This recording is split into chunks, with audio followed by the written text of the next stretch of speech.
This is the age of the YouTube star, and it seems like overnight there's dozens of new YouTubers that are popping up left and right with millions of subscribers. Right. But you guys have built an entire brand around these videos, and it's obvious that you and Ken connected, but this brand wasn't built overnight just by you guys coming together. So can you go into some detail about what it took to create and build the Hoonigan brand? There's a saying, which is every overnight success takes 7 years to make. Yeah. Or something like that. Or it takes 7 years to build. And it's almost exactly true for us. So Hoonigan has been operating for pretty much just over 8 years now. Mm-hmm. Although we say that 2011 was our launch, we were already working on it in the background of like what the brand was going to be, what the future of it was going to be in 2010.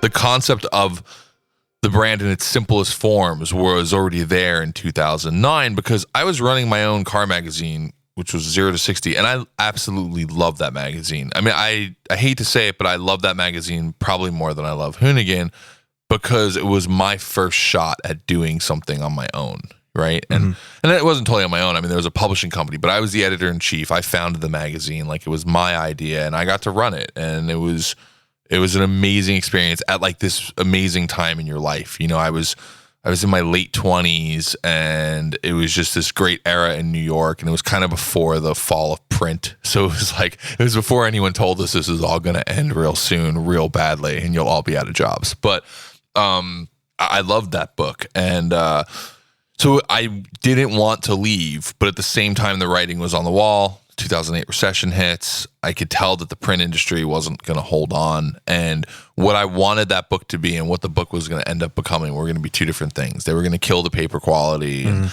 part of what that book was this beautiful art book about cars. And so when Ken came to me about, hey, you know, would you like to come help me run marketing for my race team? And I realized at this point, Ken has only done Gymkhana 1 and 2. So people know who Ken is, but there's not that much going on. He hasn't raced in the WRC yet. There's still a lot to do. And I'd already worked with him on 1 and 2. So I was working in the background on, a lot of what he had done since 2005 on. And he said, look, I also want to launch this brand. And I'll launch this brand called Hoonigan. And the word hoon was actually something that I had introduced him to, myself and this guy, Davey Johnson, who used to work at Jalopnik. We were like old punk rock guys who would stay up. He was from here and I was living in New York at the time and from New York, obviously. But we would stay up at night on Instant Messenger and AIM, original Instant Messenger. Yeah, I remember. And we would stay up on Instant Messenger and like talk about cars and music and go back and forth. And the word hoon was like popularized in Australia, but wasn't really being used here. And the two of us started, I don't even remember who brought the word up first, but like we both were reading Australian car magazines. There was this one really good one over there called like Motor or something like that. Anyway, both of us were like, the word hoon, we need to introduce it to like the American vocabulary. So they started doing Hoon of the Day, and I told him, I was like, Hoonigan's gonna, 0 to 60 is gonna be the first magazine to put the word hoon on the cover of a magazine. So like we were like trying to do first with the word hoon, and it became this joke. So when Ken released Gymkhana 1, 0 to 60 made up a fake award called Hoon of the Year. And he got the award for Hoon of the Year, and he liked it so much that DC Shoes did a t-shirt called Hoon of the Year, and it was a photo of the mark of the STI, and and it had like, the DC logo and Hoon of the Year, 0 to 60 magazine. And he just really liked the word hoon. And so the word hoon and hooligan, and you take the portmanteau of the two and you get the word Hoonigan. And he had this idea of like, let's build a brand. And the reason for the brand for him, and you have to understand this because this is a lot of what created the brand, was he wasn't from motorsports. He wasn't from racing, right? So for me, I grew up in the same space that he was a part of. I grew up riding BMX and skateboarding and into like punk culture and hip hop culture, and that whole space I was around and knew. But when I got into motorsports, I never really kind of thought about the fact that like motorsports was just very different. I just sort of accepted that, okay, motorsports is a different world than the world that I came from. Right. Ken came from skateboarding and snowboarding and that whole world and motocross and came to motorsports and was like, this is really boring, guys. Like, why isn't this better? And that was really how Ken looked at it. It was like the marketing could be so much cooler. Like, there aren't cool brands here, you know. And we looked at, when we launched, we looked at brands like what Metal Militia was to motocross, right? And like, no matter what your thoughts are on Metal Militia, because I think that they've had sort of a negative stigma about certain things with them, but in general, if you just look at the basic concept of what Deegan created with Metal Militia, which was amazing, was he created the first attitude brand in motocross. Because before that, everything else was like related to either the bike you rode or the protective gear you wore. Right. So Alpine Star, Axo, Thor, JT Racing, like all those brands, they might have made apparel, but they made apparel because it was something else that they could sell. It wasn't like a true part of the DNA of the brand, where Metal Militia comes around and they have this attitude. And if someone's wearing a Metal Militia shirt, you know who they are. Yeah. Good or bad. Like, there was something about that. And that didn't really exist in automotive.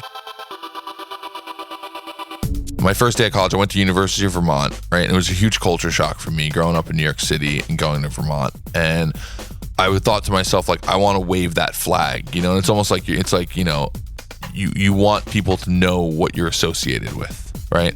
So my first day, I remember wearing, like, I think I wore like a one of my favorite punk rock bands, the Bouncing Souls t-shirt, and then like a standard bicycle hat, because I wanted people to know, like, I rode BMX and I was into that music, and it like helped me meet people, because like one of the guys who lived on my floor, who I was friends with for years, came up to me and was like, oh man, I saw them live, blah blah blah blah, and it starts conversations, you know. And in automotive, that didn't really exist in the same way. Like, you could be wearing a Dale Earnhardt shirt, you could be wearing like an STP shirt, people might think it's Stone Temple Pilots, you could be wearing whatever it was all brand related into like a product related play, but it didn't say the type of person you were in the culture. Where we looked at Hoonigan and said, if you're wearing a Hoonigan shirt, you kind of know what kind of person you are, and whether or not you liked muscle cars or rally cars or drift cars or something else, you like having fun in cars, you like seeing cars getting thrown sideways or jump or like have more excitement to it. And that was the whole idea, was Hoonigan was supposed to be, and I think it is this brand that embodied kind of this younger energy around car culture, because that's what DC Shoe Company was to people in skateboarding and snowboarding. If you saw someone with the DC logo, you knew that there was some similarities and likes that you had. So we wanted to create that. What was that shirt that you wore to the bar that someone else would connect to you with, or you wore to your first day of class or something like that, that sort of identified who you were, you know? And I think that's probably one of the reasons why so many people really connected with it early, because they were looking for that thing.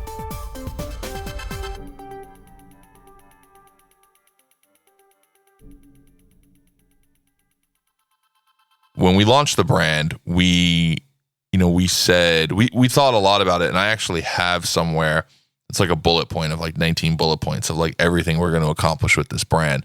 And it's so funny that like we've stayed really true to it 8 years later. Like, all the things, including the idea of like developing a media company with inside of it, which is now what the brand really is to most people. Right. They don't really look at it as much as an apparel brand anymore. That was always the plan. So we never called ourselves a clothing company. We always said we were a motorsports lifestyle brand, because we wanted to do events. We wanted to do all these different things, and we didn't want to really get pigeonholed into like, we just make t-shirts, you know?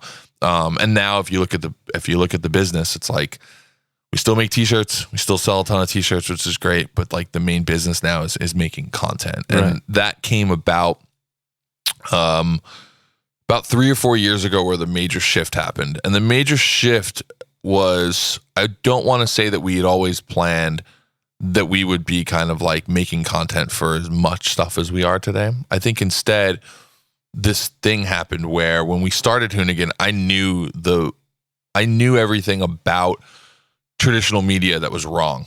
I knew all the lies everyone was telling. So, for example, did you ever read magazines? Of course. Did 27 of your friends read the same magazine you Absolutely, purchased? Of course, yeah. that's how we sell magazines. Right. Was that 27 people read the same copy that you read? That's Right. bullshit. Yeah. Right. So you're paying these crazy CPMs for like a failing industry. And I knew that was happening. And at the same time, like the blogs weren't really mature enough to be at a point where you could kind of trust what you were getting out of that week to week. So it was like, all right, we're going to make our own content about our own stuff. Like we're going to just make our own promotions. We're going to build our own audiences through things like Facebook, which was really new at the time. Mm-hmm. I mean, I remember setting up one of the first Facebook pages that like existed, because before that, it wasn't even pages. You were setting up personal pages and calling them brand names. So, you know, we were doing a lot of that stuff. And I remember, you know, Instagram launched and everyone was like, what's that like hipster camera app? And I was like, I don't know, but we're going to put Hoonigan photos on it, you know? And it's funny, if you scroll all the way back to the beginning of Hoonigan, it was like hipster style photos, because I think that's all we knew to take. Everybody did that. Throw the just 5 filters at once. Exactly. Just it should be like sepia rainbow. Yeah. Like, let's just do this.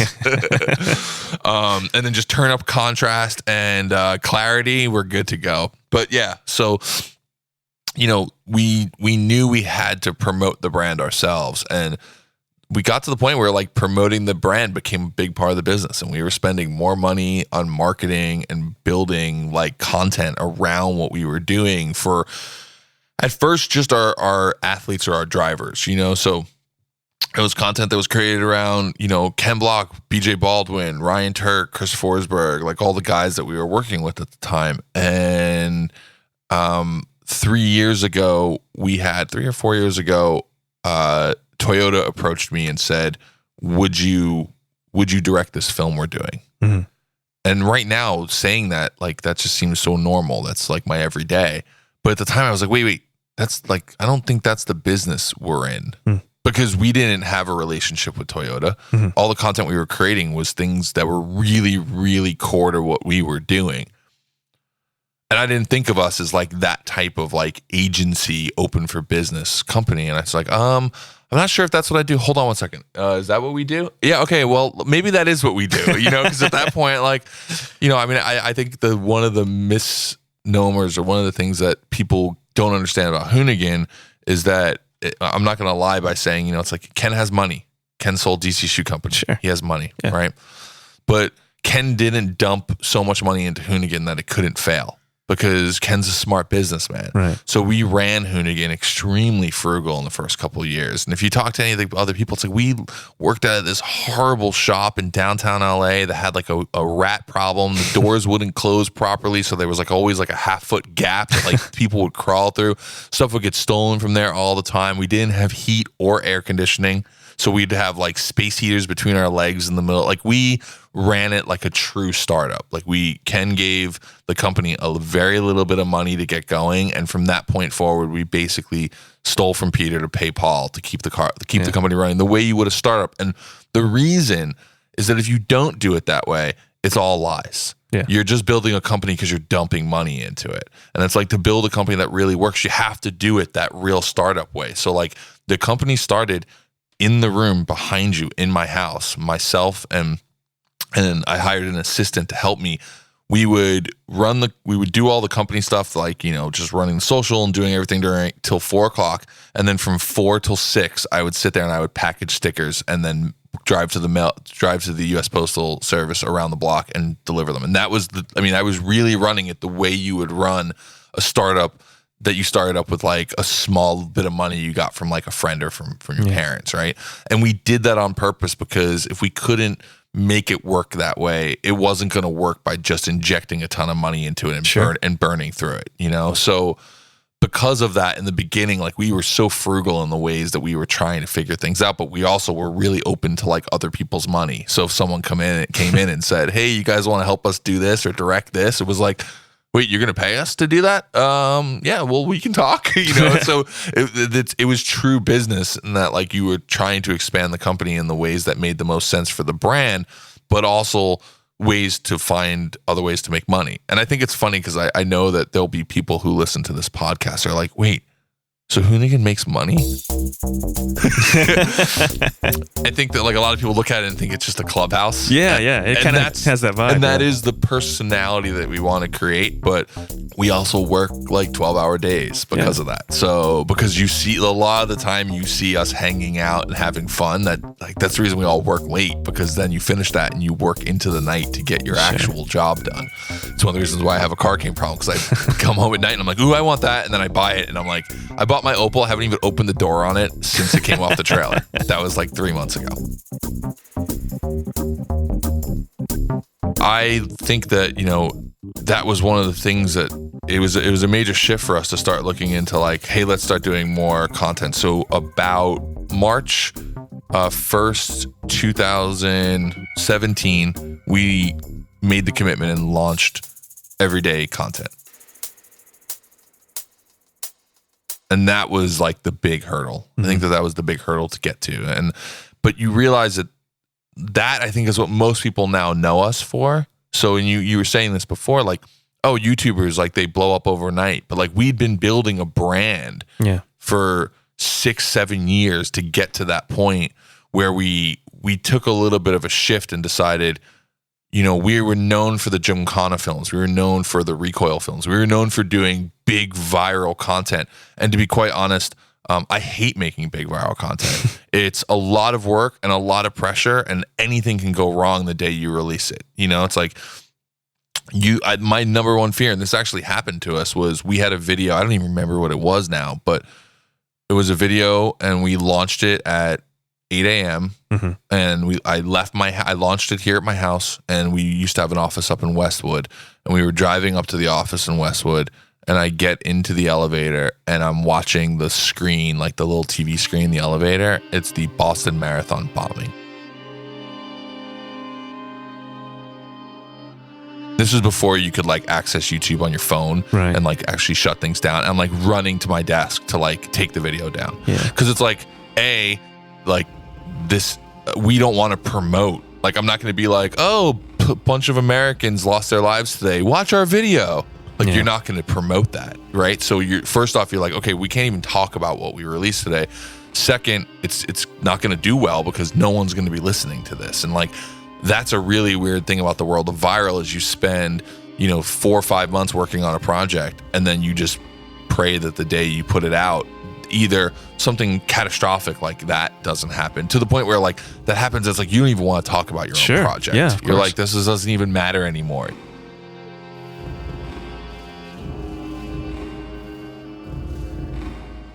I say this all the time. My parents are both scientists, and like my mother has actually worked and been effective in helping find the cure for Hodgkin's lymphoma and things like that. I just make car entertainment. My job doesn't matter that much. You know what I'm saying? And you get into that, like, it's not as important about those other things. So you work on viral videos and things like that happen, and you're like, oh, okay, well, you never know what's going to happen that day. Or another viral video could come out that day that's way better than yours.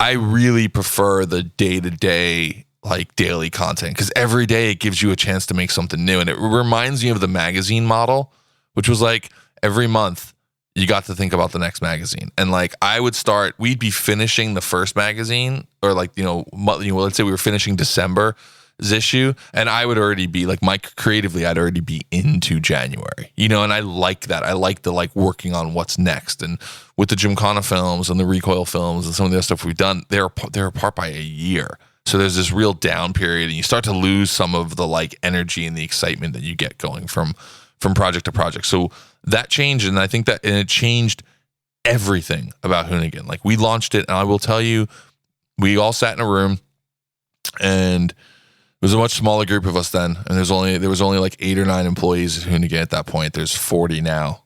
Wow. It just gives you an idea of how much the day-to-day content or the daily content helps really grow the brand. But we sat there and I said, okay, guys, we're going to do 20 episodes and we're going to take a break. We are now like almost 500 episodes in, and we've never took a break.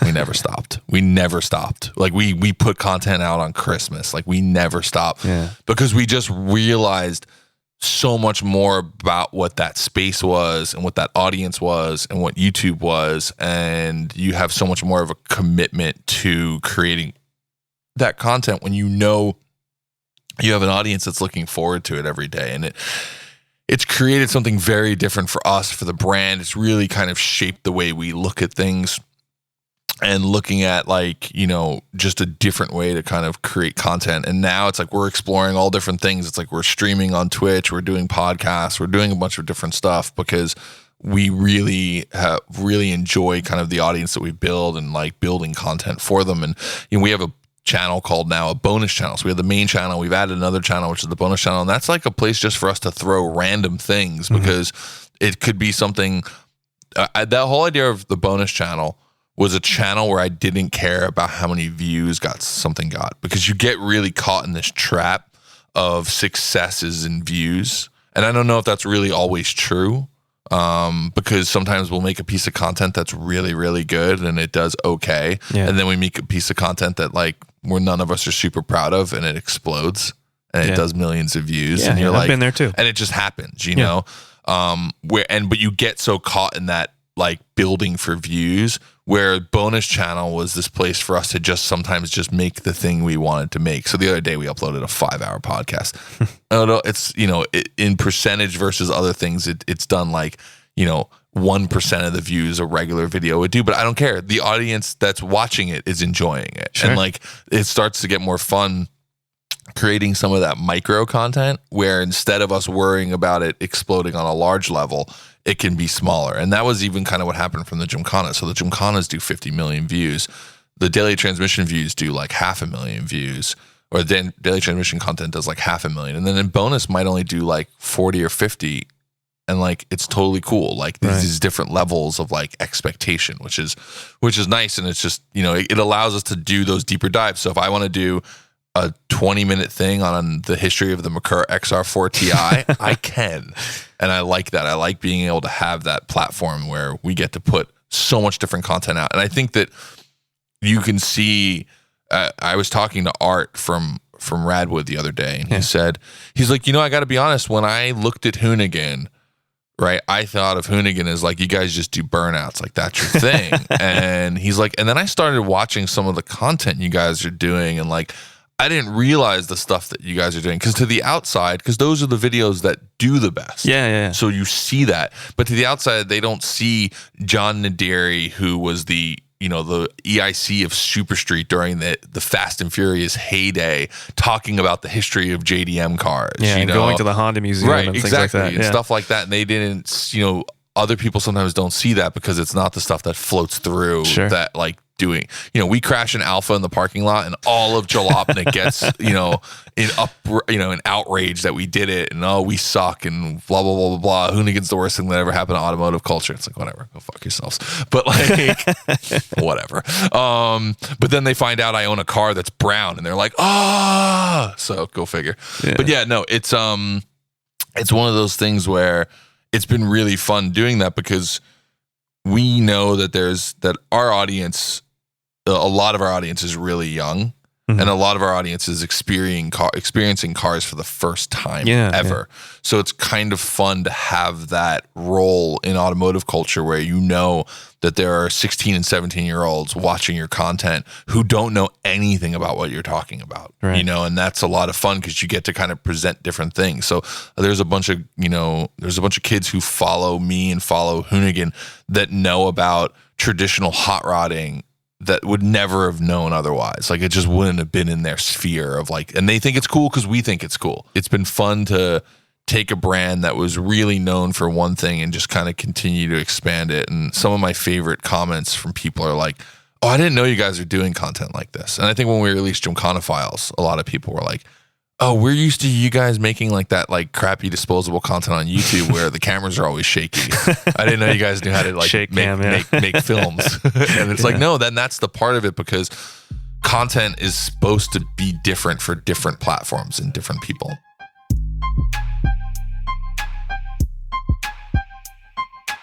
So one of the most important things I've learned in business is you can't get shit done if you don't have the right people. And you guys, with guys like, like Vin, Dan, Hurt, Zach, The list goes on. You guys have the right people because Right. I'm sure even if they don't want to admit it, you guys have influenced companies like Donut Media and like Grace Service. But yeah, I mean, I guess my question is, where do you find these guys? So it's interesting. I jokingly tell people that a lot of times, like when I'm looking into who to hire at Hoonigan, especially these days, it's like casting for the first season of The Real World. You're like, who's gonna be Puck? Or is that season 2? Whatever. But like, you know that like you want like a mix of people, right? So in the beginning, we were all probably very similar, and I think that was actually like a slightly problematic because we all liked the same thing too much, right? And I purposely I want different people from different parts of the culture in what we do, right? So you have Hurt is he's our resident drift kid, right? And he's just so about drifting. It's hard for him to like things that isn't drifting. Like that's just who he is. Vinny's kind of me 15 years ago. Like he's just that Euro car guy. Although he is building a Japanese car, and he's built a C10 in the past, but like really he's kind of that staple Euro kid, drives BMWs.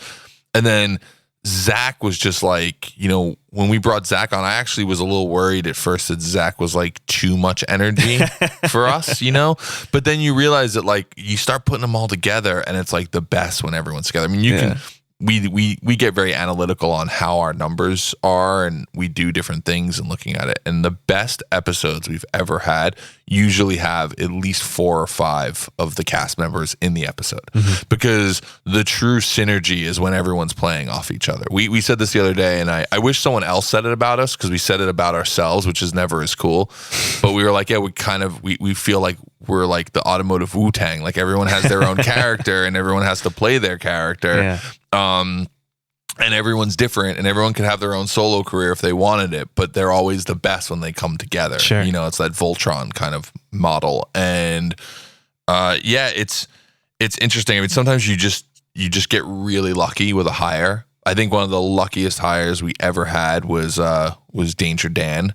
So Dan Sommer, I've known him for years. He's a guy in the grassroots drift community, and I really respected him as a builder.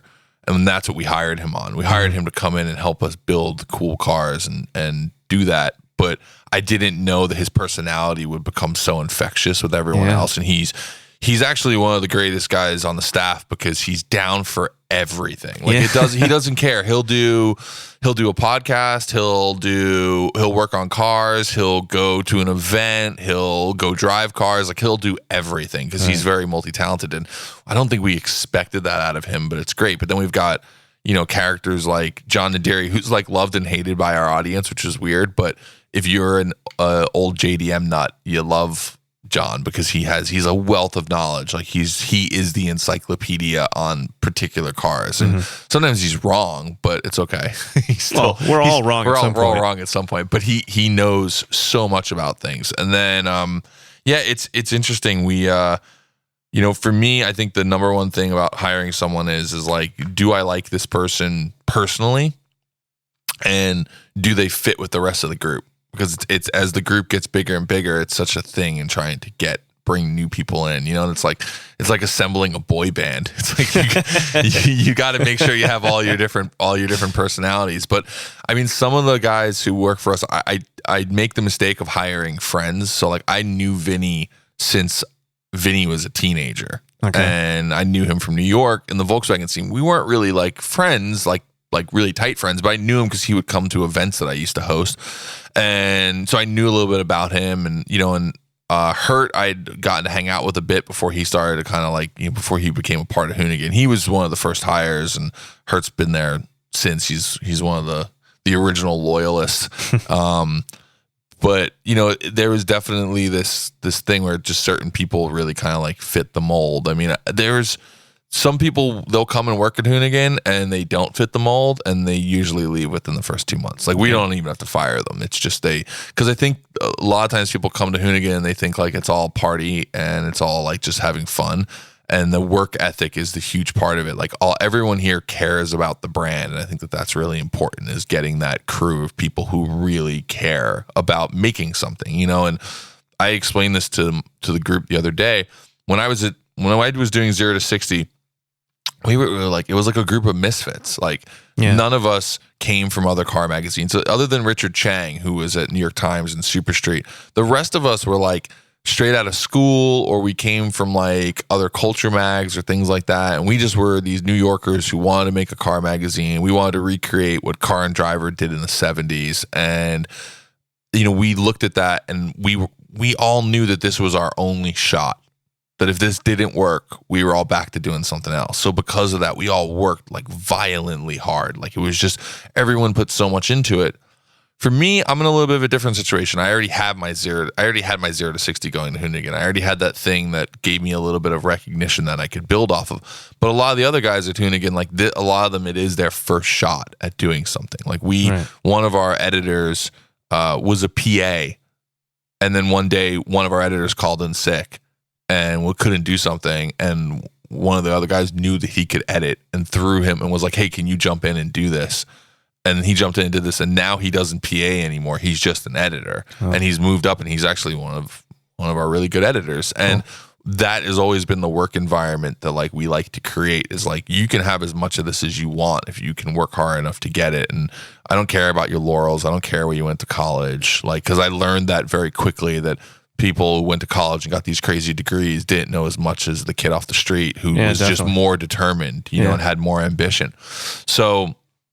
Because I think we've created a work environment where, you know, you can come up with your own ideas and they can become reality. It's huge for creatives. Like the fact that you can work somewhere, have an idea, and then 3 weeks later you get to watch your idea and get to see other people watch your idea. And that gives people a certain, you know, kind of drive. And I think that ends up attracting a certain type of person.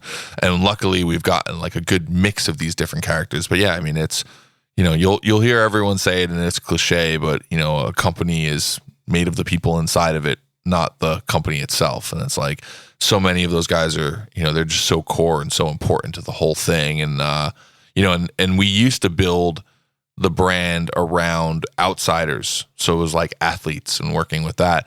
And it was not as good of as a situation for us because to be quite honest, those people were not as closely woven into what Hoonigan was because they weren't there every day. And the minute we sort of abandoned the classic like athlete marketing model and went more for the like, we're going to take the people who are a part of this brand every day and put them out for everyone to see is really when everything kind of shifted, you know? And then now we've got, I mean, half of the cast of, you know, the Daily Transmission shows have more Instagram followers than pro drivers do. And it's wild to watch that kind of shift, you know? And I think when you look at that, the athlete marketing concept is you go to athletes because they're going to help you grow your brand.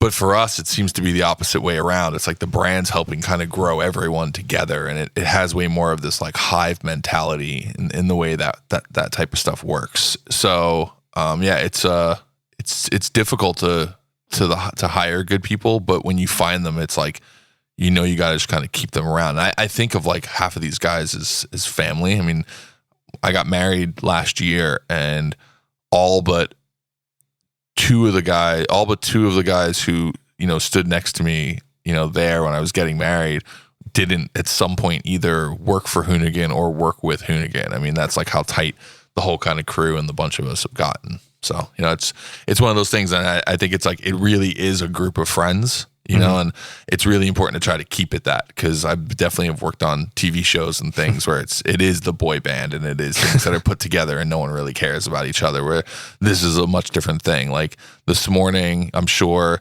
Danger Dan and Will Rogie went surfing today. Like that's just a part of like, you know, and then those guys hung out over the weekend and went to the bar and did this and did that. And that's part of that kind of mentality of putting that all together. Right. So yeah, I think that relatability is what really helps you guys. Yep. When it comes to Hoonigan itself, because you guys, like you're telling me that there's this crazy transition that you guys did, and there's this, it's a consistent evolution of the brand.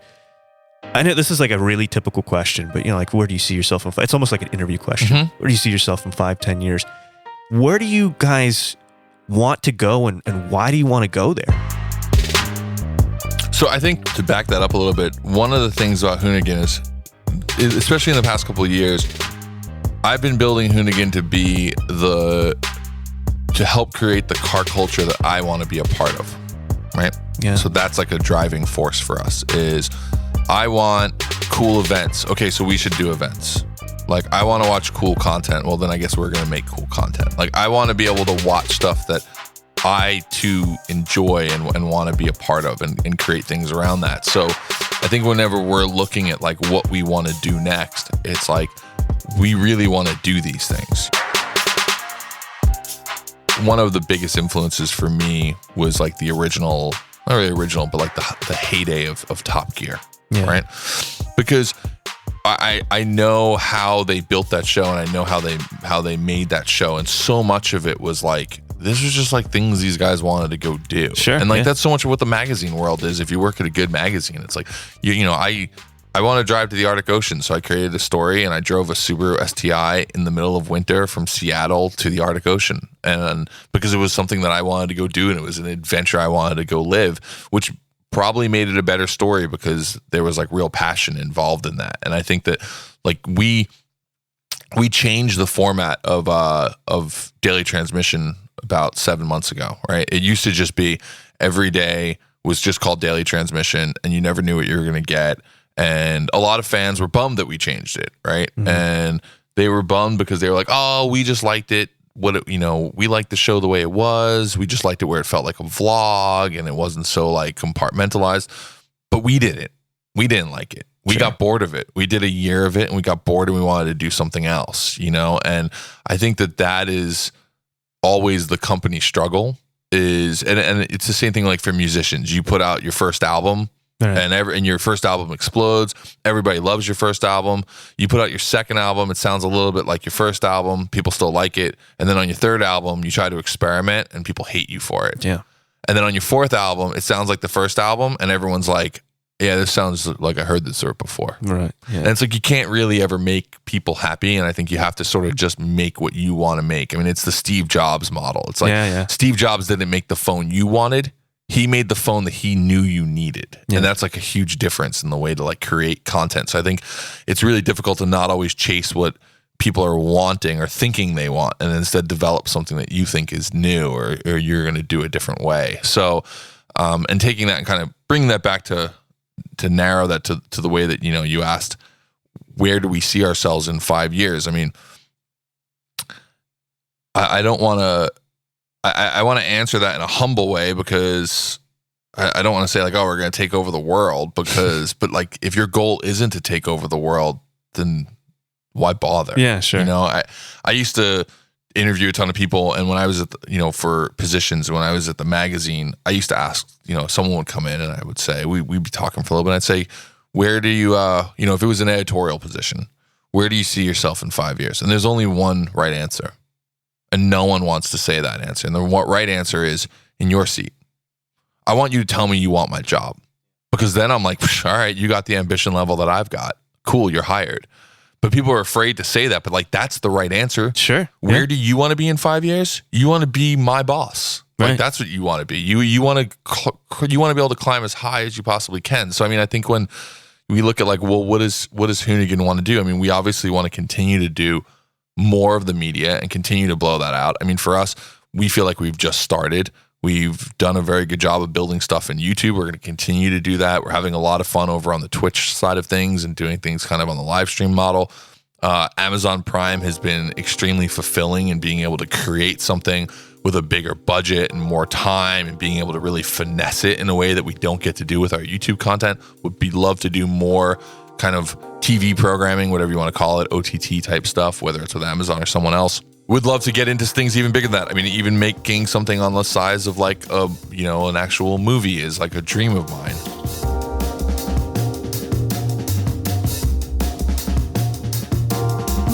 David Ayer, who did Fury, Training Day,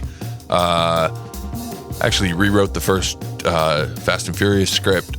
He actually approached us years ago about doing all of the stunts and action work for like an action movie for him. And it ended up not working out because the movie ended up not getting greenlit. But like, that's something that just like I would love to do. I mean, like an ultimate goal for me would be if Hoonigan could come in and do the chase scene in like the new Bourne film. to be able to actually make it real instead of having it be like Hollywood driving where it's all fake and kind of built around green screens and shake machines and these things. But to imagine you're watching the Bourne Supremacy or it's the Bourne Identity or one of those Bourne films, and the chase scene actually feels like a Gymkhana film, and it was actually really shot, and those corners were really slid that way, and that was like actually what happened. So I mean, stuff like that is how we think in media. But then when it comes to the event side of the business, it's like we want to do way more of that. I mean, we started doing stuff this year, which we call the Summer of Shred, and then we called it Endless Summer of Shred when we did it in the winter. Or it's not really winter yet, but whatever. But we liked that. We liked being able to create this thing where we took what we were doing on the internet and made it real life, right? And we want to do more of that. I mean, my ultimate goal would be to do the best fucking car event in the world, right? And it's like you look at Goodwood, and Goodwood is probably there, Goodwood Festival Speed, but Goodwood Festival Speed isn't really built for me. And I love Lord March or Duke, whatever his name is these days. Duke but March, I think, and like, I mean, the guy is a fantastic like car head. I mean, I've sat with him and chatted with him about cars, and he is amazing. But he's also of his generation, and I want something that's of like my generation and younger. Like, what is the Goodwood for? What is the Goodwood for the younger generation now that's into different cars and cars of a different era? And I think like Radwood's touching on it. I think Grid Life is touching on it, but it could be something even way bigger than that, and looking at how things like Complex Con and like how the whole kind of industry public convention world is starting to blend and changing all of that. So it's like we would love to do something on those lines. I'm probably giving a little bit away, but wanting to kind of really have a much bigger footprint in all of what is automotive, and then all the way down to like we have a storefront at Hoonigan, and it's like I'd love to be able to see more and more of those things kind of like pop up. I think car culture really helped me kind of choose the right path in life. And like, not to get too much into it, it's like I grew up in New York City when like shit was kind of crazy in New York City in the 90s. It was like before it got Walt Disney-fied and before Bushwick and Williamsburg was the kind of place you'd want to live in, and it was really easy to take the wrong path growing up. And if it wasn't for things like car culture, like riding BMX and like having those hobbies that I wanted to put my interest into, I mean, I think my life would have been really different. Like I stopped by like 19, like I stopped like going out and partying hard on Saturday nights because I was going to car events on Sundays, and I had to be up at 5 a.m. to like drive to Pennsylvania for like, a car show or a drag race or something like that. And it really like gave me something to do. So there is this, my own sort of personal agenda is like, I don't want to see car culture disappear or fade. And in doing that, I think you just have to make car culture entertaining to a younger audience by letting it be theirs, right? And I think that that's one of the weird things that happens in car culture is you get these generations that don't want car culture to change. They want it to be their moment, and that's what makes. I keep talking about Radwood today, but that's what makes Radwood so special to me, because Radwood is encapsulating this era of 80s and 90s. But everyone who is a part of that also has to realize that there's a younger generation even behind us that is going to find what we're doing there the same way we look at our parents driving 55 Chevys listening to the Beach Boys. Like we have to kind of make sure that we keep opening that up for that younger generation and letting the culture really be theirs, because otherwise if it's just ours, we just get old and wear Tommy Bahama shirts and complain about carburetors, and that becomes us as well. So I mean, I want Hoonigan to be a part of all of that. I mean, obviously we want to keep growing the media, keep doing what we're doing there, want to do more stuff that just makes the culture better. And I know that that's really like kind of a broad and simple thing, but when we got into this, it came out of this world of like motorsports had become way too serious. I mean, you look, there's something, and it happened because of corporate sponsorship. You look at what motorsports was in the 60s, you look at the era of like James Hunt and things like that. You go through the 70s and even the early 80s NASCAR, like motorsport was still badass. Yeah. And then something happened. And I don't know, and you look and I think a lot of people talk about what happened. I mean, Senna's death changed a lot. Like a lot of things really changed. But there was this corporate level of concern that came over motorsports that then created this model inside of the race team, which was like, you're no longer here because you love racing. You're here because you're chasing a 10th or 100th of a second. Yeah. And it's all about winning. And if you don't win, you suck. And if you don't win, you don't get paid. And it becomes a real business. And I've talked about this in multiple situations. It sort of was ruining racing.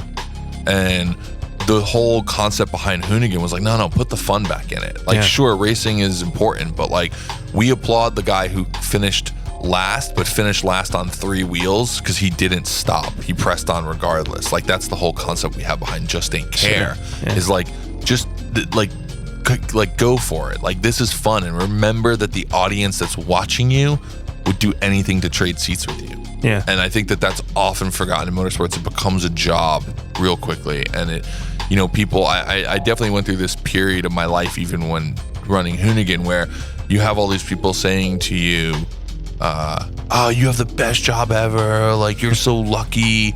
And you're sitting there thinking, like, I'm lucky. Like, I'm working 16-hour days. I'm pulling my hair out. I'm so stressed that my blood pressure's through the roof. And like, I can't live a normal life. I don't have any balance. My entire personal life is havoc. And you're telling me I'm lucky.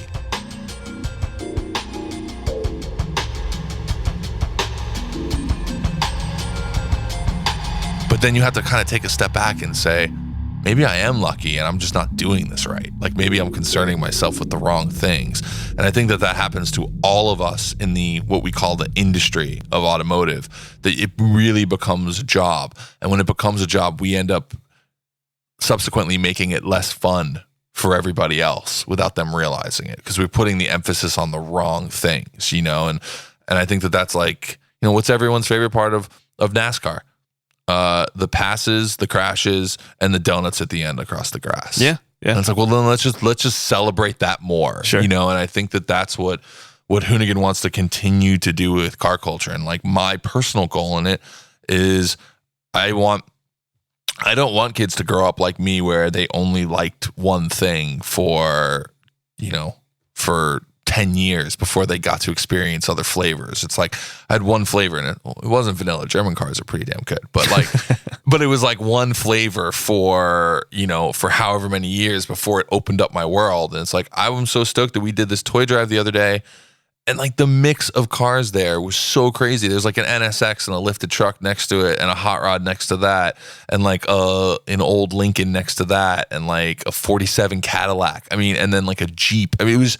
And that makes me so stoked, because that type of car culture did not exist when I was a kid. When I was a kid, you went to the Euro meet, you went to the Japanese meet, you went to the American hot rod meet, and then the hot rod guys didn't even like the muscle car guys, and the Chevy guys didn't like the Ford guys or the Mopar guys, and they all had their own thing, and it's cool to see all that kind of blend. So, I mean, that's another huge goal of what we try to do of the brand, is blending all of that in content, in events, and just like in general in the culture. And it's one of the reasons why we are getting more and more into video games and things like that, because that's part of how you're plucking kids from 12 years old and getting them into car culture. Right. Because let's be honest, with autonomous cars, with electric cars, with a lot of things that are coming in car culture now, and the push for public transportation, which I'm actually all a supporter of. Like, people are like, oh, it's ruining the culture. It's like, nah, not really. I grew up in New York City. I took the subway every day. I still love cars. Right. There's a huge difference between driving and commuting. It's it's a huge difference. Yeah, especially in a city like New York and LA. Right. And it's like, you get used to that. It's like, I have my electric Smart that I commute in and occasionally chase down GT4s in. But that's not my fun car, and I know that. I think that that's part of the thing, is looking at, there's a lot of changes coming to transportation these days. Yeah. And in that way, we sort of have to kind of defend motorsports, defend car culture. And the best way to do that is not to get mad at the new things. It's to really just kind of celebrate the things that make car culture good. So like, autonomous cars are miserable, and they're really cool for driving in traffic, but I don't care anything about autonomous racing. It seems like you suck the soul out of racing to me. I think there's cool things we could do with it, Sure. to make it interesting, but once you remove the mankind from it, it becomes technology and it's something that's completely different, and there'll be an audience for it, but I don't think it's going to be the same audience that we have around current car culture. And yeah, I think that there's an importance that we, not to say that we're stewards to car culture, but in some ways I think all of us who are running brands or running things that are getting people into car culture and the media, that we have to think about that type of stuff. Is it like this, we this only stays going because we keep it going.